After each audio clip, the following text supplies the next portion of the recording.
ओम ज्ञानतिमिरान्धस्य ज्ञानाञ्जनशलाकया चक्षुरुन्मीलितं येन तस्मै श्रीगुरवे नमः। नमो विष्णुपादाय कृष्णपृष्ठाय भूतले श्रीमते भक्तिवेदान्तस्वामीति नामिने। नमस्ते सारस्वते देवे गौरवाणी प्रचारिणे निर्विशेषशून्यवादी पाश्चात्यदेशधारिणे।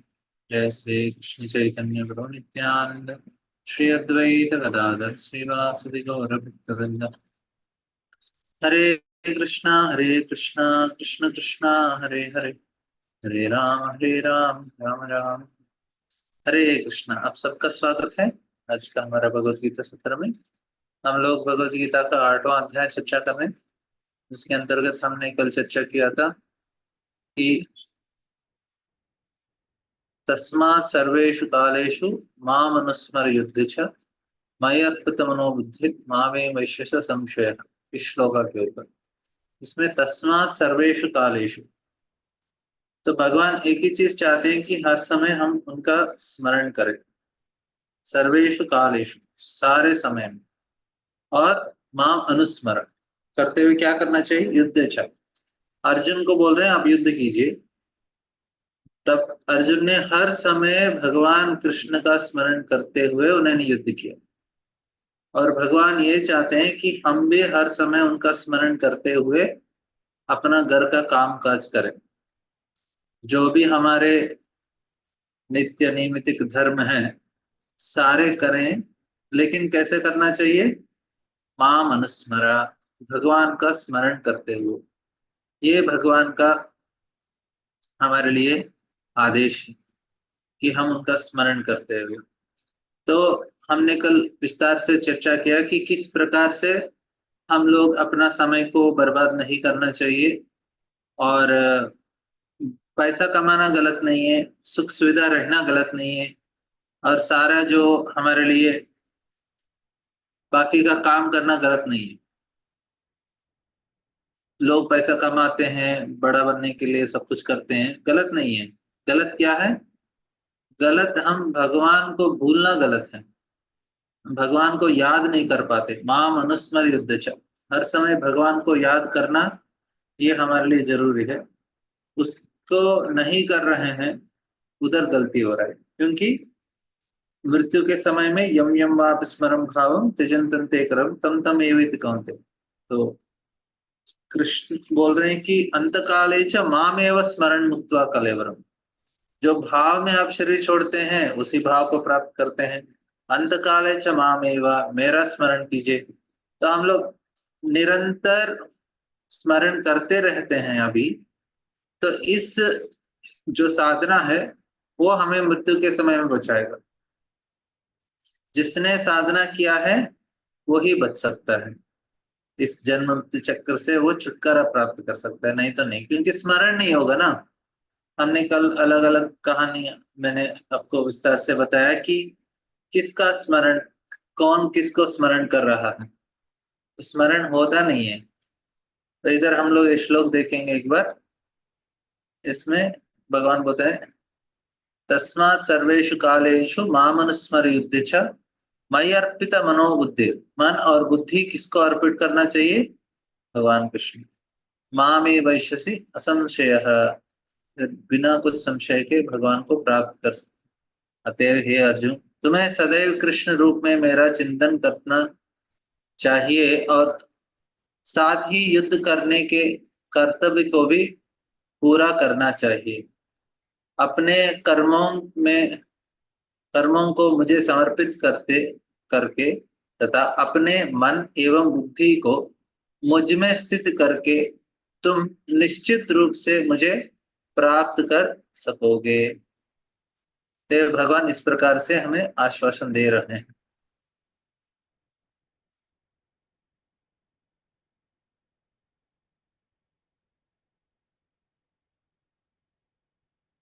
तो प्रभुपाद बोलते अर्जुन को दिए गए यह उपदेश भौतिक कार्यों में व्यस्त रहने वाले समस्त व्यक्तियों के लिए बड़ा महत्वपूर्ण है। साफ साफ बता रहे हैं कि भगवान यह नहीं कहते हैं कि कोई अपने कर्तव्यों को त्याग दे। मनुष्य उन्हें करते हुए साथ साथ हरे कृष्ण का जप करके कृष्ण का चिंतन कर सकता है। तो ये इससे मनुष्य भौतिक कलमश से मुक्त हो जाएगा और अपने मन तथा बुद्धि को कृष्ण में प्रवृत्त करेगा। कृष्ण का नाम जप करने से मनुष्य परम धाम कृष्ण लोक को प्राप्त होगा, इसमें कोई संदेह नहीं है।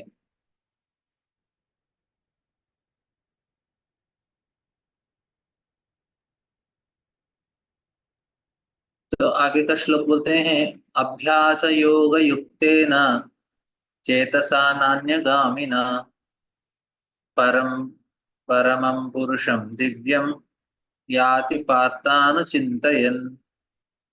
ये भी बहुत महत्वपूर्ण श्लोक है। बोलते हैं, हे पार्थ, जो व्यक्ति मेरा स्मरण करने में अपना मन निरंतर लगाए रखकर अविचलित भाव से भगवान के रूप में मेरा ध्यान करता है, वह मुझको अवश्य ही प्राप्त होता है। तो भगवान को प्राप्त कर सकते हैं जो अविचलित रूप से अपने मन को भगवान के रूप में स्मरण करता है। अभ्यास योग युक्तेना, अभ्यास मतलब उसने बहुत साधना किया, बहुत। चेतसा नान्यगामिना, तो वो अपना चिंतन भगवान में लगाया है। परमम पुरुषम दिव्यम याति, कंपल्सरी वो भगवान को प्राप्त कर सकता है, ये भगवान आश्वासन दे रहे हैं।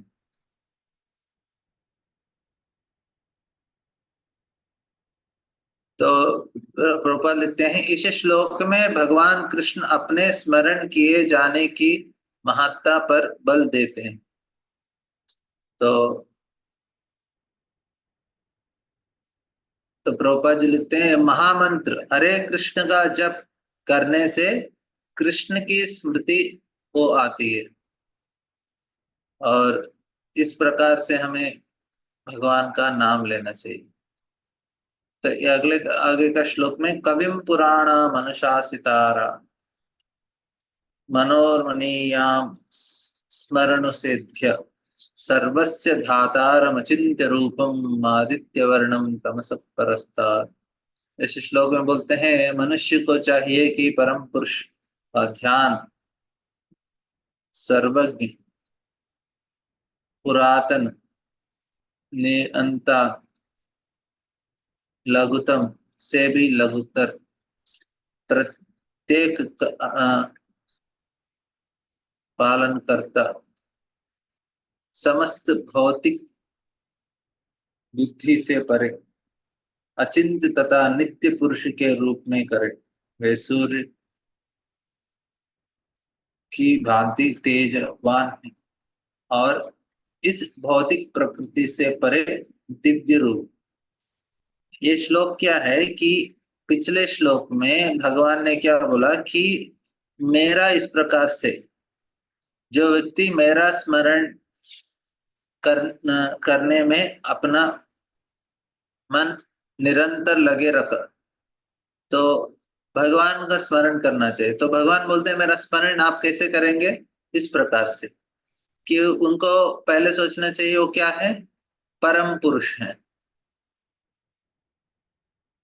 और सर्वज्ञ है, पुरातन है, नियंता है, लघुतम से भी लघुतर है,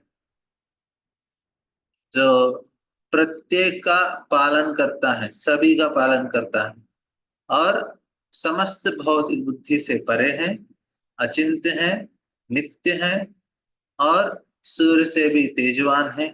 इस प्रकार से दिव्य रूप में है। तो चिंतन करने के लिए भगवान गाइडेंस दे रहे हैं, ये सारा चीज आप चिंतन करना चाहिए मेरे बारे में। तो प्रभुपाद जी इसके बारे में बहुत विस्तार से इस तात्पर्य बताते हैं कि क्या क्या चिंतन हमको किस प्रकार से करना है।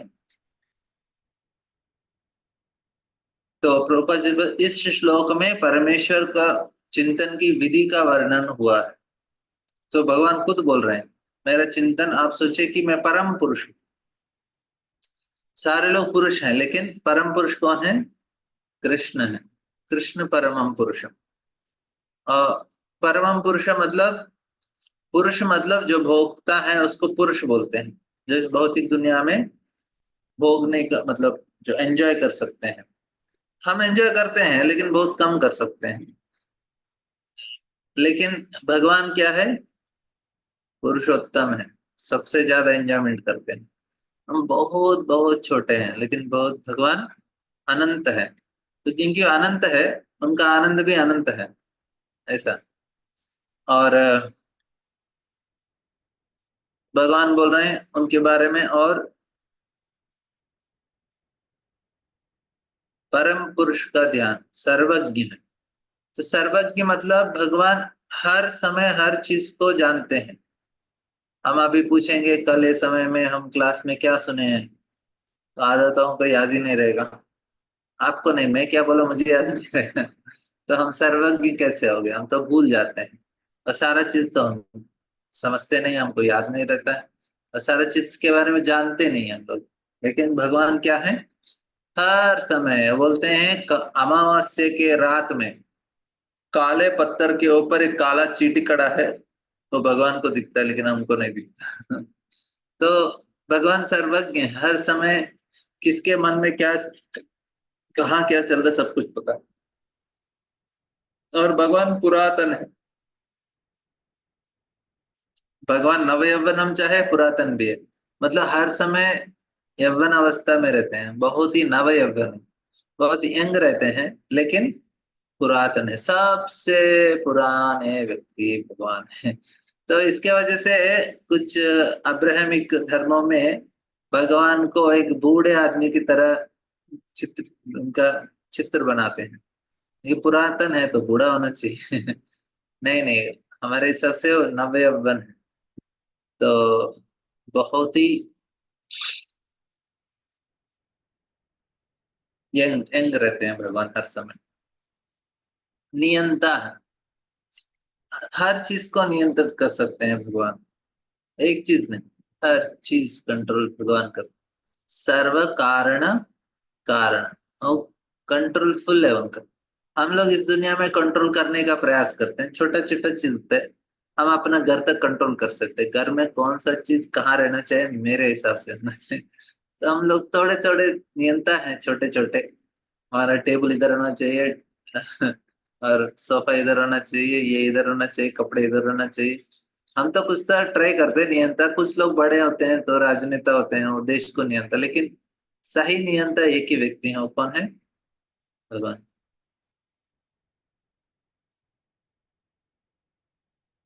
और इधर बताते हैं सबसे बड़े भगवान हैं। बोलते हैं कि जब भगवान त्रिविक्रम वामन देव आते हैं, बलि महाराज से पूछते हैं मुझे 3 गज का जमीन दीजिए। बलि महाराज उनको बोलते हैं अरे क्या आप छोटे बच्चे हो, जानते नहीं हो आपको क्या चाहिए, कितना चाहिए, कैसे चाहिए। आप तो ऐसे इतना, मैं तीनों लोकों का राजा हूँ। आपको चाहिए तो कितना धन दौलत, शादी के लिए कोई लड़की चाहिए तो वो भी दे दूंगा, नहीं तो एक पूरा द्वीप दे दूंगा, पूरा राज्य दे सकता हूँ, कुछ भी दे सकता हूँ। आप क्या 3 गज मांग रहे हैं? तो वामन देव बोलते हैं अरे 3 गज से जो संतुष्ट नहीं है, कितना भी दो संतुष्ट। तो संतुष्टि तो मन में होता है, जिसको ये इससे संतुष्ट नहीं हुआ कितना भी दो संतुष्ट होगा ही नहीं वो।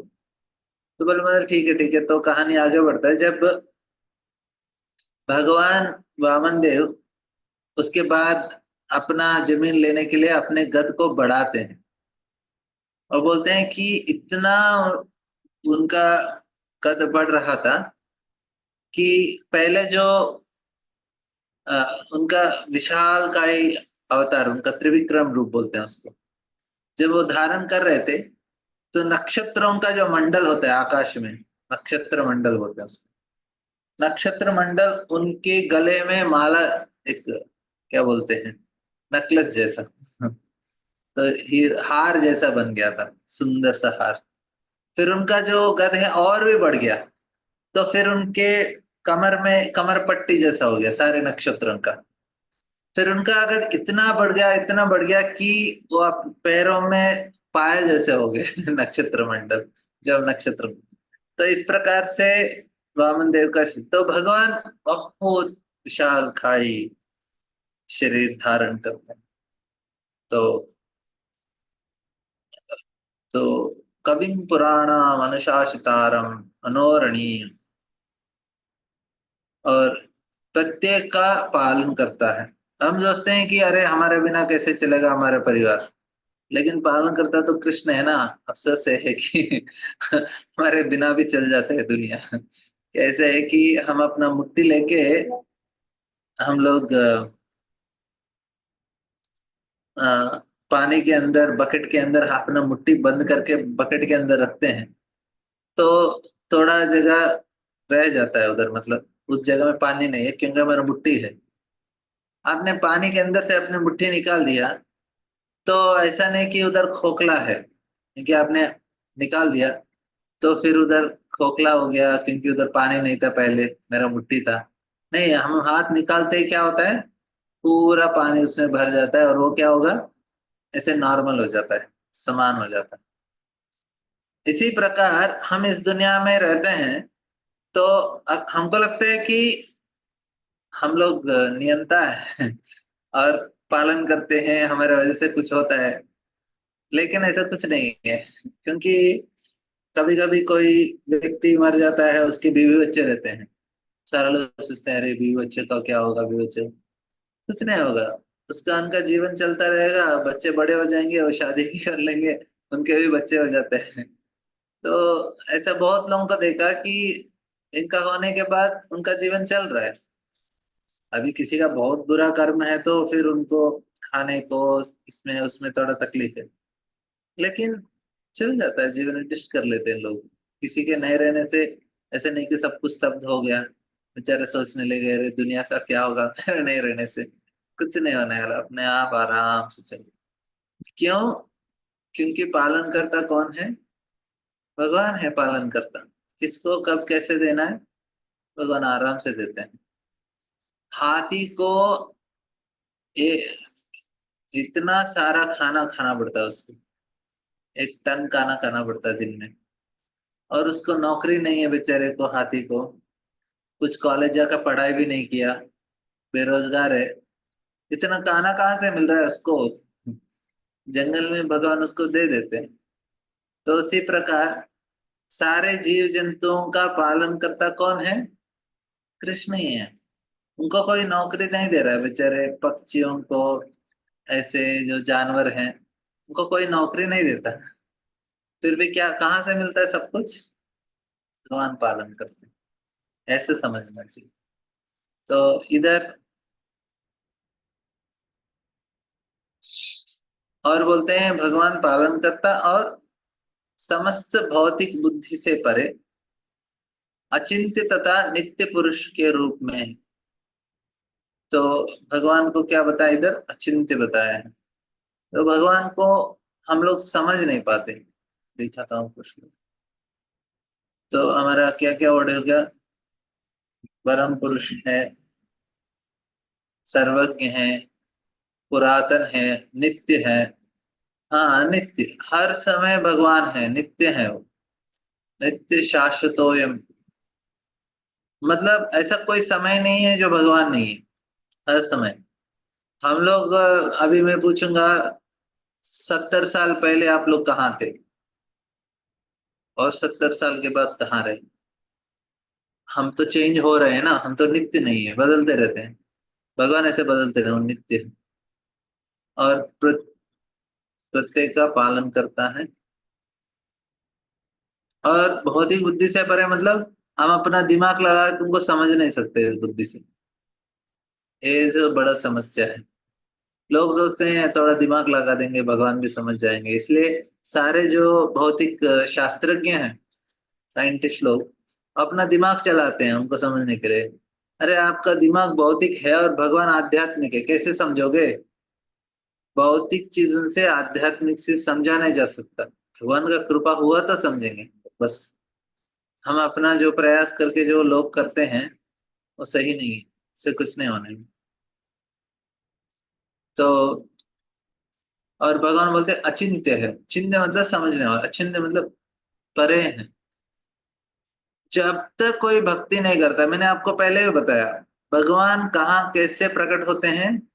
प्रेम से प्रकट होते हैं। जिधर प्रेम है उधर भगवान आपको दर्शन देंगे। सबसे ज्यादा प्रेम किसके पास है? श्रीमती राधा रानी के पास। तो इधर इसलिए भगवान कृष्ण का रूप उधर दर्शन मिलता है हमको, राधा के बाजू में। लक्ष्मी का जो प्रेम है ना वो ऐश्वर्य से मिश्रित है, इसलिए उनके बाजू में नारायण प्रकट होते हैं, कृष्ण नहीं आएंगे उधर क्योंकि वो ऐश्वर्य भाव में है। लेकिन जिसमें ऐश्वर्य शिथिल प्रेम है, बिना ऐश्वर्य के प्रेम होता है, वो तो राधा रानी दे सकते हैं, इसलिए कृष्ण उधर अवतरित होते हैं। और इस दुनिया में हम भगवान को देख नहीं पाते, क्यों? प्रेम नहीं है। जब तक हम प्रेम को प्राप्त नहीं करते भगवान कृष्ण को, तब तक हम उनको देख नहीं पाएंगे। ऐसा है समस्या है। इसलिए वो अचिंत्य है। लोग सोचते हैं अरे भगवान क्यों नहीं दिखते? अरे आपका अंग योग्य नहीं है। प्रेमांजन चुरित भक्ति विलोचन संत सदैव हृदयेषु विलोकयन्ति। जब तक आंखों में काजल नहीं लगाते, किसका काजल लगाना चाहिए? प्रेम का काजल, तब जाके भगवान दर्शन देते हैं। और किसी का प्रश्न है अभी तक का? सब कुछ साफ है? किसी को कुछ प्रश्न? ठीक है।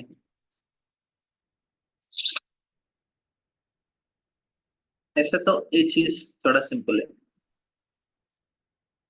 तो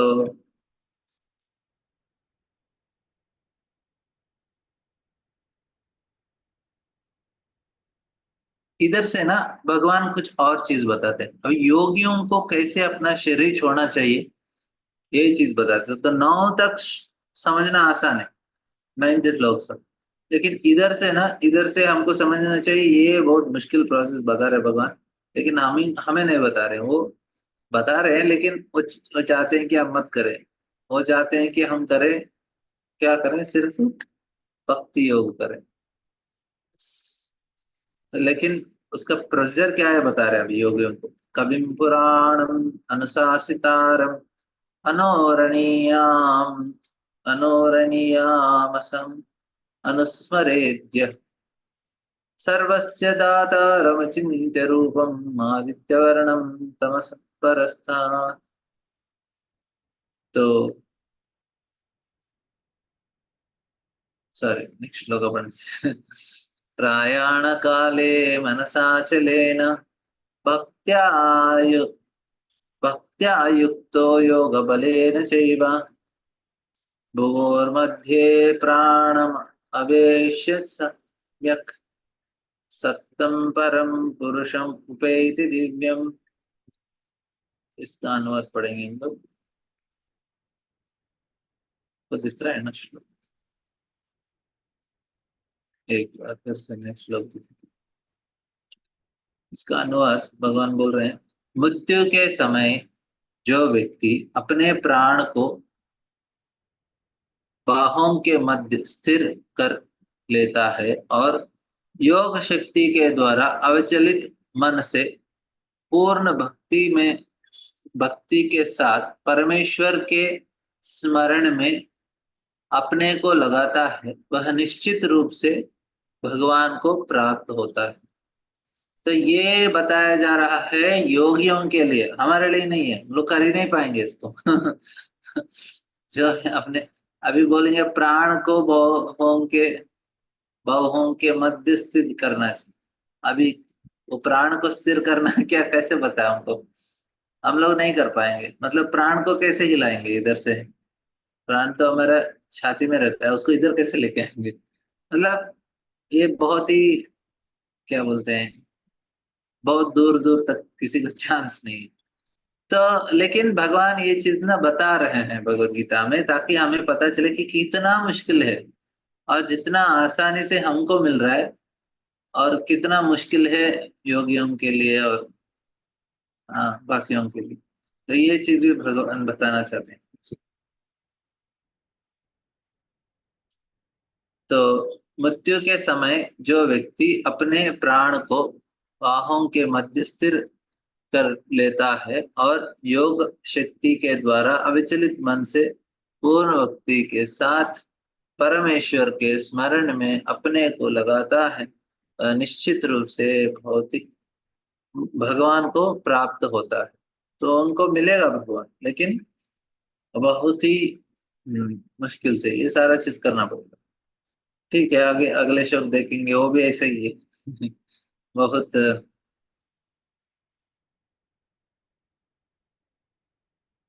तो 11वां श्लोक में बोलते हैं, यदक्षरं वेदविदो वदन्ति वसन्ति यत् यतयो वीतरागा यद इच्छन्तो ब्रह्मचर्यं चरन्ति तत्ते पदम संग्रहेण प्रवक्ष्ये। तो इधर बोलते हैं कि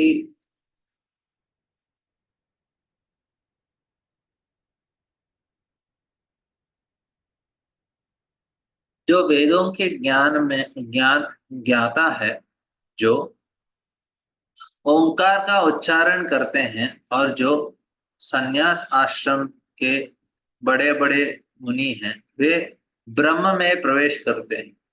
ऐसी सिद्धि की इच्छा करने वाले ब्रह्मचर्या का अभ्यास करता है। अब तो तुम्हें वह विधि बताऊंगा जिससे कोई भी व्यक्ति मुक्त लाभ कर सकता है। तो अभी भगवान ये जो मार्ग बता रहे हैं वो बहुत मुश्किल मार्ग है, वो हमारे लिए नहीं है, वो योगियों के लिए। लेकिन क्यों बताया भगवान ने? योगियों को भी भगवत गीता पढ़ने में थोड़ा उत्साह मिलेगा, हाँ कुछ तो हमारे लिए। तो भगवान ये चीज बता रहे हैं। लेकिन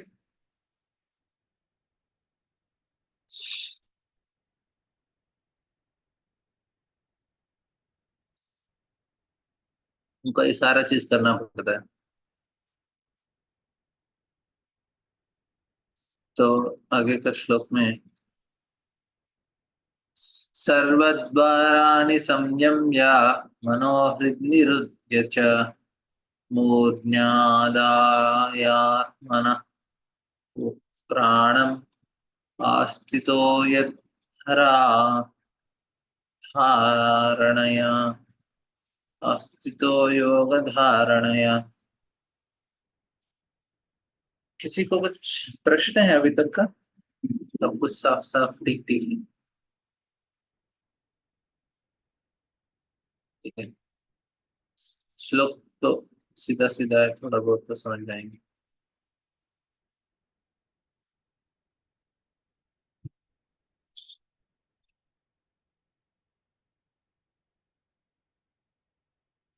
समस्त इंद्रिय क्रियाओं से विरक्ति को योग की स्थिति, योग धारणा कहा जाता है। इंद्रियों के समस्त द्वारों को बंद करने तथा मन को हृदय में और प्राण वायु को सिर पर केंद्र करके मनुष्य अपने को योग में स्थापित करता है। अभी योग में स्थापित करने के लिए आपको ये सारा चीज करना पड़ता है। इंद्रियों के समस्त द्वारों को बंद करके, इंद्रियों को समस्त द्वारों को बंद करना मतलब क्या है? आंख को तो बंद कर सकते हैं ना, कानों को बंद कर सकते, ठीक है, कुछ तो बड़ा बड़ा रुई लगा कान बंद कर दे, लेकिन नाक कैसे बंद करेंगे? नाक बंद करेंगे तो हमारा जीवन चला जाएगा। क्योंकि बिना नाक के तो हम लोग हवा नहीं ले सकते, तो सुनेंगे तो। और मुंह कैसे बंद कर सकते हैं? कुछ तो कहना पड़ेगा। तो इधर कहने का अर्थ है कि अ, ये चीज हम नहीं कर सकते, योग ही कर सकते हैं।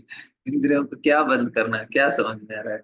को पता ही नहीं है क्या है इंद्रियों को बंद करना मतलब समस्त द्वारों को बंद करना, और उसके बाद ठीक है इंद्रियों का कुछ तो जबरदस्ती करेंगे। अतः मन को हृदय में और प्राण वायु को सिर पर केंद्रित करना। मन को हृदय में मतलब क्या होता है? प्राणवायु को सिर में केंद्रित करना मतलब क्या होता है? तो ये लोग हम ये चीज हम कर नहीं पाते। अभी समझ में भी नहीं आता है, ये भाषा ही कुछ अलग लगता है, क्या डिस्कस कर रहे हैं लोग। मन तो इतना कॉम्प्लिकेटेड है, लेकिन फिर भी इसलिए आगे जाके भगवान बताने वाले सीधा सीधा। लेकिन इधर कॉम्प्लिकेटेड जो लोग बोलेंगे हमको ना थोड़ा अपना खुद का ये वो, हमने ठीक है देखो ऐसा अच्छा। तो किसी लोग को बहुत कॉम्प्लिकेटेड चाहिए, उनके लिए भी भगवान आयोजित करते हैं। ओम इत्येकाक्षरं ब्रह्मा व्याहरन् मां मनुष्य मनुस्मरन् यः प्रयाति तजेन्द्रे देह स यति परां गतिम्। फिर से पढ़ता हूँ श्लोक। ओम इत्येकाक्षरं ब्रह्मा व्याहरन् माम् अनुस्मरन् यः प्रयाति यज्ञेहं स याति परमां गतिम्। ये श्लोक भी अच्छा श्लोक है। इसमें भगवान बोलते हैं,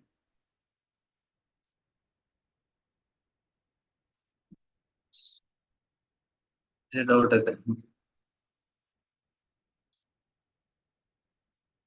इस योगाभ्यास में स्थित होकर तब अक्षरों के परम संयोग यानी ओंकार का उच्चारण करते हुए यदि कोई भगवान का चिंतन करता है और अपने शरीर का त्याग करता है, तो वह निश्चित रूप से आध्यात्मिक लोक को जा जाता है। तो क्या करना चाहिए, ये सारा चीज।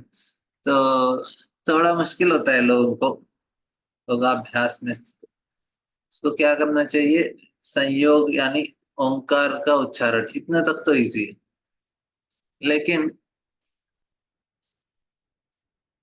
कोई भगवान का चिंतन करता है और अपने शरीर का त्याग करता है, तो एक तरह से शुद्ध भक्ति है।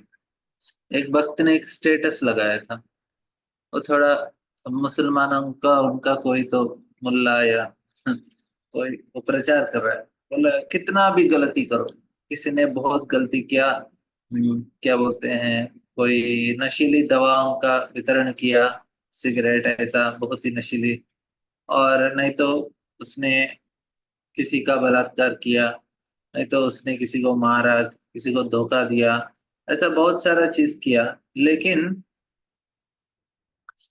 बताते हैं कि अ, अल्लाह से प्रार्थना करेगा दिन में 5 बार, बस अल्लाह उनको माफ कर देंगे।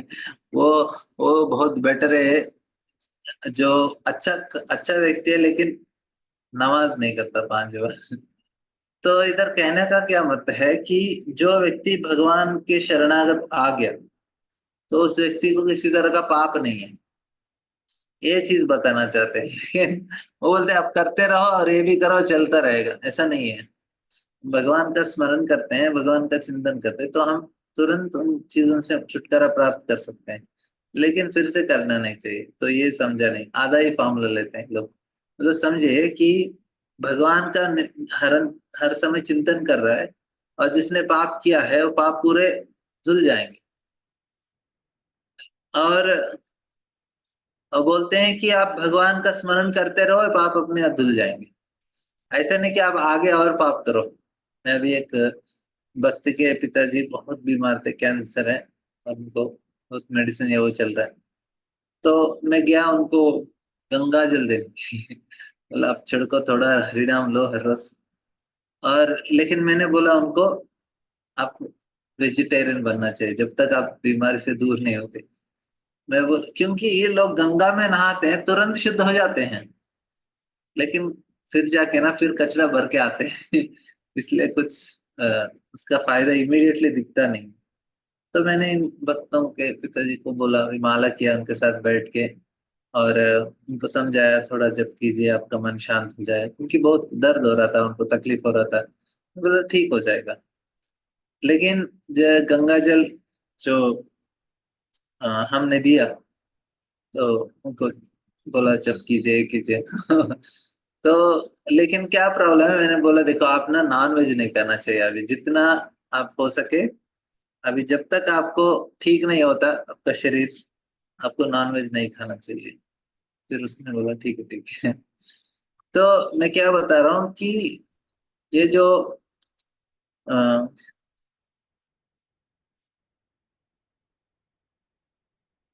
जो लोग इस प्रकार से योग करते हैं उनको समझना चाहिए सही क्या है, मतलब ये आसान प्रोसेस भी।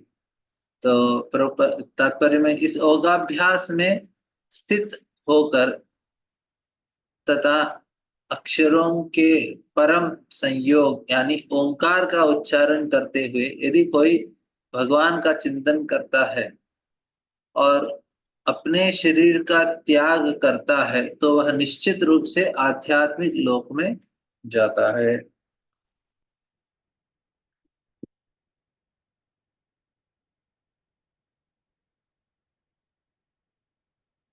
ये भी बहुत अच्छा श्लोक है। अनन्य चेता सततम यो मां स्मरति नित्यसः तस्याहं सुलभः पार्थ नित्ययुक्तस्य योगिना। अनन्य चेता सततम, देखिए अनन्य चेता, अविचलित मन, इसको अनन्य चेता, इससे क्या करना चाहिए? सततम यो माम स्मरति नित्य स, तो मेरा स्मरण करना चाहिए, नित्य करना चाहिए। सततम भी बोला है, नित्य भी बोला है। सततम मतलब हर समय, नित्य मतलब है हर समय। दो दो बार बोल रहे हैं भगवान। अनन्य चेता सततम यो मां स्मरेत् नित्य सह तस्याहम सुलभ पार्थ, तस्याहम तुरंत, बहुत सुलभ भी, बहुत सुलभ मतलब बहुत ही आसान से, नित्य युक्त योगिना।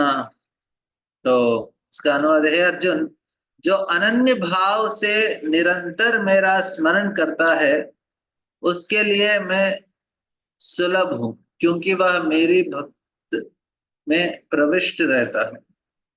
तो इधर भगवान अर्जुन को संभवित करें। किसी को कुछ प्रश्न है इस अभी तक का?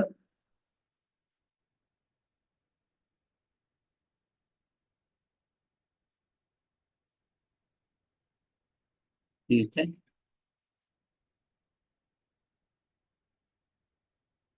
ना बड़ा तात्पर्य आपको पढ़ना ही पड़ेगा इसमें।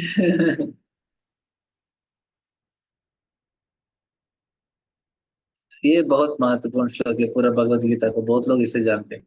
मामुपेत्य पुनर्जन्म दुःखालयम शाश्वतम नाम्नो अन्तिमः संसिद्धिं परमां गताम्। मामुपेत्य पुनर्जन्म, जो मेरे धाम आते हैं उनको फिर से जन्म लेने का जरूरत नहीं पड़ता है।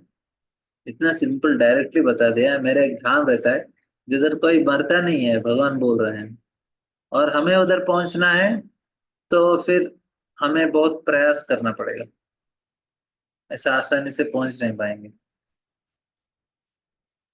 ठीक है, अच्छा हम लोग इधर ही समाप्त करेंगे आज के लिए, कल कंटिन्यू करेंगे। हाँ, हाँ ममता मत। हरे कृष्णा प्रभु जी, दंडवत प्रणाम। प्रभु जी, एक क्वेश्चन मैंने अलग तरह का है, जैसे कि यदि कोई किसी का तबीयत खराब हो गया या कोई भी चीज, वो दवा लेता है लोग, तो जो दवा लेता है तो लोग कहते हैं कि दवा जो खाते हैं हम लोग उसमें भी लहसुन प्याज और कुछ कुछ मिला रहता है, तो दवाई के दवा। रूप में लिया तो गलत नहीं है, मतलब ले सकते हैं।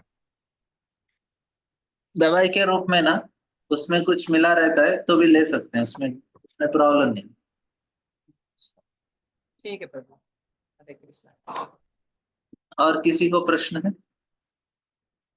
मतलब ऐसे गलती से कुछ कभी भी किसी ने किसी के घर गया, गलती से उसने चाय पी लिया, मतलब चाय मिल गया, उसके दूध पी रहा था उसमें चाय दो तीन बूंद गिर गए, और किसी ने खाते समय उसमें एक दो प्याज लहसुन गलती से आ गया, कुछ बड़ा पाप नहीं होता है उससे।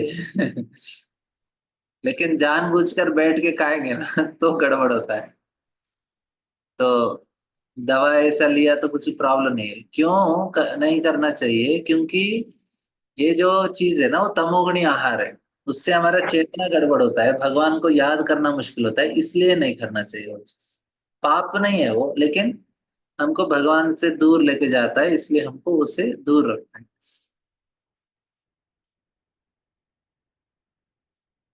ठीक है, और किसी को कुछ प्रश्न है?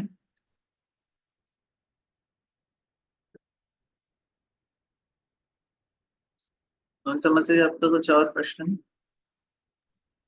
दूसरा क्वेश्चन प्रश्न प्रभु, जैसे प्रभु जी हम लोग कहीं जाते हैं तो ऐसा होता है कि कुछ खाए नहीं और खाना पड़ जाए, तो वो तो प्रसाद है नहीं गोविंद का, तो फिर कैसे उसको लेंगे?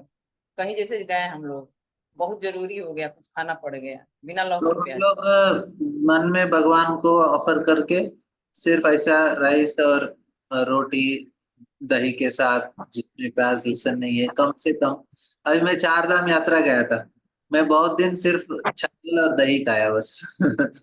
थोड़ा वो वेजिटेबल का थोड़ा अचार था, कुछ सब्जियों का अचार था, मतलब थोड़ा अचार और दही राइस, बस उसी से बहुत दिन चलाया मैंने। तो क्योंकि अ, सब्जी खाओ, स्वीट खाओ, ये रोटी और ये सब कुछ मैंने लिया नहीं। कभी कभी लिया, लेकिन बहुत दिन मैंने चावल और दही से ही चला लिया, क्योंकि वो प्रसाद, ऑफकोर्स प्रसाद था। वो भोग लगाते थे, जगन्नाथ जी को भोग लगाते, लेकिन जो बनाते ना वो भक्त नहीं थे। तो मैं सोचा अरे ये ठीक नहीं है, क्योंकि वो भक्त नहीं बना रहे थे। तो फिर मैं लिया नहीं, मैं लिया, लेकिन अ, भक्त नहीं बना रहे थे। ऑफर करते थे हम लोग हर रोज, जो भी होता था, जगन्नाथ जी का विग्रह थे उसको ऑफर करते थे, नहीं तो फोटो को ऑफर करते थे। भक्त लोग ऑफर करते थे, लेकिन बनाने वाले भक्त नहीं थे, इसलिए मैं ज्यादा नहीं। ठीक है, मतलब हरे कृष्णा। प्रीति मत। हरे कृष्ण प्रभु जी, धन्यवाद। जैसे आपने तमोगुण रजोगुण तो आपका आवाज बहुत कम आ रही है। हरे कृष्ण प्रभु जी, आ रही है? हाँ, अभी आ रही है। एक्चुअली आपने अभी जैसा बताया कि रजोगुण, तमोगुण और सतोगुण के बारे में। हाँ, जैसे इस गुण में हम जब जैसा पैदा होते, जैसे जन्म लेते हैं, तो इंसान सतोगुण में तो नहीं रहता। वो तो जैसा मैं अपने बारे में बताऊं कि मैंने पहले नॉनवेज खाती थी, तो तमोगुण में थी। तो उसके बाद जैसे हमने छोड़ा, तो म्हणजे इंसान, फिर मैं सतोगुण में आ गई या फिर नहीं, वो तो हम ट्रांसफर कर सकते हैं, या इंसान वही तमोगुण है तो तमोगुण में ही रहेगा। अभी जैसे हम बहुत, मेरे घर में भी हम चाहती हूँ कि सारा कुछ बंद हो जाए, सब कुछ हो जाए, लेकिन वो चीज खींचने से भी नहीं होती। तो इंसान जैसे तमोगुण से सतोगुण में होने के लिए बहुत टाइम लगता है, वो चीज के लिए तो हो पाते हैं, या फिर भगवान जैसे हमको, वो तो हम क्या बोलते हैं, हमको होता है, एक्सेप्ट एक्सेप्ट एक्सेप्ट करते हैं या नहीं, फिर अगर नहीं नहीं होगा। नहीं, हम लोग अपना गुण बदलता है, जरूर बदलता है, लेकिन उसके लिए प्रयास करना चाहिए। अ, अभी जो रजोगुण है, तमोगुण है, वो बहुत ज्यादा चेंज नहीं होता, धीरे धीरे बदलता है। लेकिन जो नॉन वेज है, और कोई चीज पीना है, कोई चीज नहीं खाना चाहिए, कोई चीज नहीं पीना चाहिए, उसको हम लोग कोई भी गुण में हो उसको छोड़ना ही पड़ेगा। तमोगुण मेरे अंदर ज्यादा है, मतलब ज्यादा सोता हूँ, बहुत आलसी हूँ, ज्यादा काम नहीं कर पाता, तो तमोगुण का प्रभाव की वजह से ये सारा चीज है। लेकिन जो जानवरों को मार के खाना ना, वो तो छोड़ना ही पड़ेगा। कोई भी गुण में है, ये 4 नियम तो पालन करना ही है, बाकी का ठीक है। धीरे धीरे आप उससे बाहर निकल जाओगे, आपको भगवान थोड़ा बुद्धि दे देंगे, और हम लोग अपना जो तमोगुण रजोगुण प्रभाव से बाहर निकलें। लेकिन ये चीज तो करना नहीं चाहिए कोई भी गुण में हमको। वही सत्वगुण में रहते हैं, वो भी नॉनवेज खा लेते हैं, लेकिन वो नहीं खाना चाहिए। तो हम लोग, आपको सत्वगुण वालों को टेस्ट नहीं रहता उसमें, लेकिन हम कोई भी गुण में हो, इसको तो नहीं करना चाहिए। ठीक है, मतलब ओके प्रभु जी, धन्यवाद। शिवानी, मतलब हरे कृष्ण, दंडवत प्रणाम प्रभु। प्रभु धन्यवाद। जी आप, हाँ बताए, लक्ष्मी जी के पास बाजू में तो कृष्ण नहीं है, नारायण ही है, लेकिन हाँ, जगन्नाथ बलदेव सुभद्रा मैया है, वहां पर तो सिर्फ लक्ष्मी जी है। क्योंकि वो द्वारका के कृष्ण है ना, मतलब वृंदावन कृष्ण ही है, तो इसलिए लक्ष्मी है, मतलब रुक्मिणी या सत्यभामा है। अच्छा अच्छा अच्छा। तो अभी थैंक यू जो प्रभु जी, वृंदावन सॉरी। चले जाते, उधर से आज गुंडीचा जाएंगे, कल जाएंगे रथ यात्रा, परसों तो अच्छा गुंडीचा जी। जाते हैं, तो उधर लक्ष्मी नहीं रहती, क्योंकि वृंदावन है हाँ वो। वही वो मतलब 7 दिन बाद जब लक्ष्मी जी जाती है उधर। हाँ, हाँ, क्योंकि लक्ष्मी जाती है, वो क्योंकि उधर लक्ष्मी हाँ नहीं रहती, उधर कौन रहते हैं? उधर हाँ तो वृंदावन है ना, उधर राधा रानी। वृंदावन। हाँ, तो मतलब वो सब चक्र वो रथ तोड़ती है ना, ऐसा बताए हाँ, मतलब जो जाके तोड़ के उनके आते हैं। सेवक है लक्ष्मी जी के। तो वो हाँ इसलिए मैं पूछी कि मतलब वहां पर तो लक्ष्मी जी है ना, तो सिर्फ उधर ही है ना जगन्नाथपुरी में? हाँ हाँ जगन्नाथपुरी द्वारका है। हाँ। अच्छा जी, थैंक यू वेरी मच प्रभु जी, दंड। अरे, हरे कृष्ण। और किसी को कुछ प्रश्न?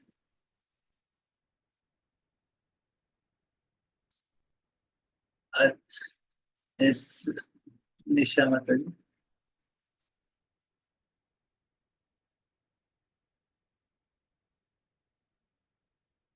क्या मतलब आपको अनम्यूट करना है अपने आप? हरे कृष्ण प्रभु जी। हाँ, पूछिए। मुझे एक सवाल पूछना था आपसे। जैसे कि यहाँ पे मंदिर है, सारे मंदिरों में जो पंडित रहते हैं, पंडित पूजा करते हैं, सब कुछ करते हैं। जैसे कि हमारे घर के आजू बाजू भी है जो ब्राह्मण्स, तो उन लोग पूजा भी करते हैं, ब्राह्मण्स भी है, नाम के लिए ब्राह्मण्स, तो लोग प्याज लहसुन सारे खाते हैं, तो उनको क्या बोलेंगे प्रभु जी? अभी उनको मतलब जी, क्योंकि वो तमोगुणी आहार है, तो उनका चेतना को बहुत उस प्रभावित करता है। उनका जो साधना है और उनका जो निष्ठा से करने वाला जो मंत्रोच्चारण है, उसके ऊपर बहुत फर्क पड़ता है। उसमें इतना ज्यादा शुद्धता नहीं रहेगा, क्योंकि तमोगुणी आहार पार है। तो हम लोग ज्यादा उससे अपेक्षा नहीं कर सकते अभी, तो ऐसे ही। हाँ, मतलब उनका ये पावर जा रहा है। अभी हम लोग खाएंगे तो हमारा जो जप है ना, वो क्वालिटी जप नहीं कर पाएंगे। हम लोग भगवान का ध्यान नहीं कर पाएंगे। और दूसरा चीज है, अभी जो हम लोग समझते हैं ना भागवतम भगवत गीता, वो समझ में नहीं आएगा, क्योंकि तमोगुण में नहीं समझता है ये सारा चीज, थोड़ा सत्वगुण लगता है। तो हम लोग तमोगुणी आहार पाते हैं, तो शास्त्र अच्छे से समझ में नहीं आएगा, अच्छे से श्लोक उच्चारण नहीं होगा, अच्छे से भजन नहीं होगा, मंत्रों का उच्चारण ठीक से नहीं होगा। तो ये सारा चीज फर्क पड़ता है। तो उससे क्या होता है, आपका शुद्धता में कमी है। तो ब्राह्मण है नाम के, लेकिन शुद्धता नहीं है उतना, क्योंकि आप उसका उस शुद्धता के लिए जो जो चीज जरूरत है आपको पालन करने का, कर नहीं रहे आप। हरे कृष्ण प्रभु जी, थैंक यू प्रभु जी। हरे कृष्ण। दुर्गा माता जी। हरे कृष्णा प्रभु जी। हरे कृष्ण माता जी, कैसे हैं हाँ माता जी? हाँ, ठीक हूँ। प्रभु जी, एक ये बताइए, ये बलराम, सुभद्रा और कृष्ण जगन्नाथ मंदिर में ये 3 मूर्ति तो बड़ी रहती है, और हाँ, सामने एक छोटी मूर्ति रहती है, वो विग्रह किसका है? सामने एक छोटी मूर्ति भी रहती है। राइट में गोविंद रहते हैं, लक्ष्मी का मूर्ति है। अलग नहीं अलग नहीं, मंदिर। नहीं अपने जगन्नाथपुरी में है। नहीं, जगन्नाथपुर। अभी बिट्स मंदिर भी जाते हैं ना, तो अच्छा, वो वहां जगन्नाथ जी का ही मूर्ति है, वो छोटा वाला। छोटी वाली जगन्नाथ जी की है। हाँ, उनको ना हाँ सुबह सुबह अभिषेक करके उनको पूरा उपचार करते हैं उसके लिए। हाँ, वो मेरे मन में कई बार आती है कि ये 3 तो वो है, ये छोटी वाली मूर्ति किसकी है? जगन्नाथ जी तो अभी उनको पूरा अभिषेक करके उसको ये अच्छा करने अच्छा, का। वो अभिषेक के लिए छोटा विग्रह है। हाँ। हाँ, तो वो मैं आज मेरे मन में आई, तो मैं सोची आपसे पूछूंगी वो छोटी मूर्ति किसकी है। अब आपकी तो रथ यात्रा है ना, कल कल हाँ रथ हाँ यात्रा, रविवार को। हाँ, रविवार को सिकंदराबाद मंदिर में रथ यात्रा है। आप सबका आमंत्रण दे रहे हैं, जो हैदराबाद में है, सिकंदराबाद में जरूर आइएगा। बाकी लोग तो देखें, दूर दूर में है। करेंगे ट्राई, संडे को ट्राई। आप हाँ सिकंदराबाद रहोगे क्या संडे को? हाँ, सिकंदराबाद में। ठीक है, देखें। हरे कृष्ण। तो हरे कृष्ण। तो ठीक है, सीता माता जी के भाई के लिए थोड़ा प्रार्थना करते हुए 3 बार हरे कृष्ण महामंत्र बोलेंगे सभी लोग। हरे कृष्णा कृष्ण हरे कृष्ण कृष्णा कृष्ण हरे हरे कृष्णा हरे कृष्णा हरे हरे हरे हरे राम हरे राम राम राम हरे हरे राम हरे राम राम हरे हरे हरे कृष्णा कृष्ण कृष्ण हरे हरे कृष्ण हरे हरे हरे हरे राम हरे राम राम हरे राम राम राम हरे हरे राम हरे राम राम हरे हरे हरे कृष्ण कृष्णा कृष्ण हरे कृष्ण कृष्णा हरे कृष्णा कृष्ण हरे हरे हरे हरे राम हरे राम राम राम हरे राम राम हरे राम राम हरे हरे हरे हरे राम कृष्ण हरे कृष्ण दंडवत प्रणाम दंडवत हरे कृष्ण हरे प्रभु हरे जी, कृष्ण प्रभु जी दंडवत दंडवत प्रणाम। प्रणाम हरे कृष्णा प्रभु जी दंडवत प्रणाम। दंडवत